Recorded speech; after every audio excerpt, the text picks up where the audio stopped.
मंचों से ये कहती थी कि हम किसानों की आय दोगुनी कर देंगे। आज तो 11 साल हो गए सरकार को। किसान की आय दोगुनी हो गई क्या सरकार बताए?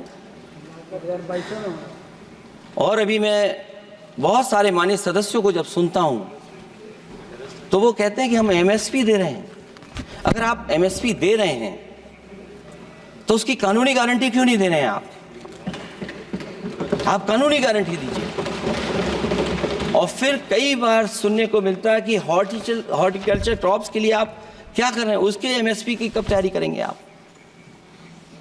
और फिर आय दोगुनी में आप कितना देंगे किसान को? जो पिछले बार बजट में कहा गया था कि एग्रीकल्चर इंफ्रास्ट्रक्चर के लिए 1 लाख करोड़ देश को मिलेगा। अगर 1 लाख करोड़ देश को मिला होगा एग्रीकल्चर इंफ्रास्ट्रक्चर को, तो कम से कम यूपी का शेयर कुछ तो रहा होगा। सभापति महोदय, सरकार ने अगर एक भी मंडी बनाई हो तो बता दें।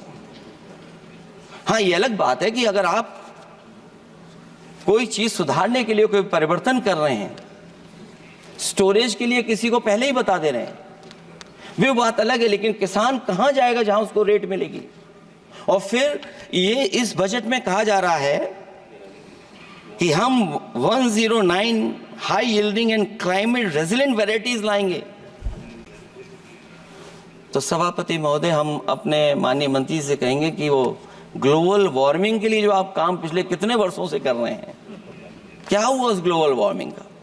COP21 में भी आप हुआ है, G20 में भी आपने आश्वासन दिया, और कुछ नहीं किया। तो आपको क्या लाना पड़ रहा है?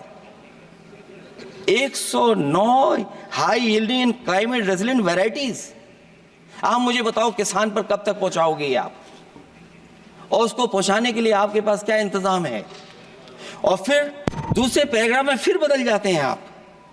अभी आप बात कर रहे हैं रेजिलिएंट वैरायटीज की, और फिर आप कह रहे हैं कि हम नेचुरल फार्मिंग को बढ़ावा देंगे। सभापति महोदय, इस सरकार बताए कि रेजिलिएंट क्रॉप सीड्स कब तक पहुंचा देंगे, उससे लाभ किसानों को कैसे मिलेगा?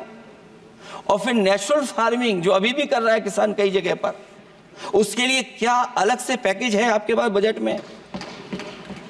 आपने तो केवल सभापति महोदय एक चीज सीखी है पार्ले जी बिस्किट से, महंगाई और मुनाफा। इस सरकार ने 10 साल में डीएपी की बोरी को और खाद की बोरी को छोटा कर दिया। इससे और ज्यादा छोटा मत करना आप। और आपने डीएपी, जब किसान डीएपी लेने गया तो सरकार ने कहा कि बिना नैनो यूरिया के आप नहीं मिलेगा आपको। मैं सरकार से जानना चाहता हूं कि नैनो यूरिया से क्या लाभ पहुंचा है किसानों को, ये बताइए। नैनो यूरिया से क्या लाभ पहुंचा है सरकार बताए।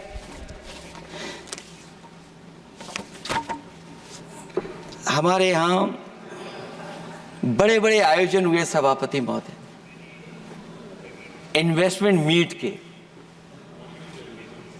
बड़े बड़े आयोजन हुए इन्वेस्टमेंट मीट के, और 5 लाख करोड़ के एमओयू साइन हो गए।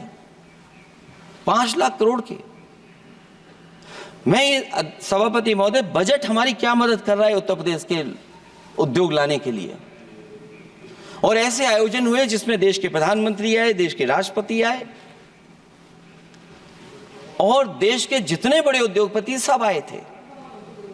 लेकिन आज यूपी को क्या मिला वहां पर? किसानों के लिए एग्रीकल्चर सेक्टर में बड़े बड़े एमओयू हुए, लेकिन आज जमीन पर कुछ नहीं दिखाई दे रहा है।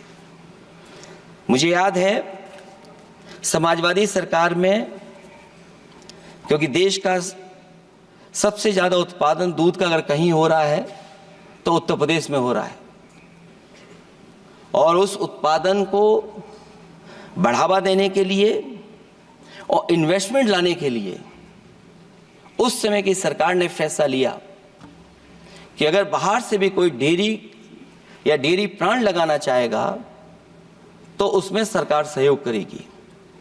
और परिणाम ये हुआ कि गुजरात की 3 अमूल प्लांट लग गए यूपी में। तो मैंने उद्घाटन किए, एक देरी से हुआ तो देश के प्रधानमंत्री जी ने किया, लेकिन उसके बाद कोई नया प्लांट आया हो तो बता दें। जो अमूल से पुरानी संस्था है, क्या उसका सहयोग कुछ करेंगे आप लोग? क्या आप पराग का सहयोग करेंगे कुछ?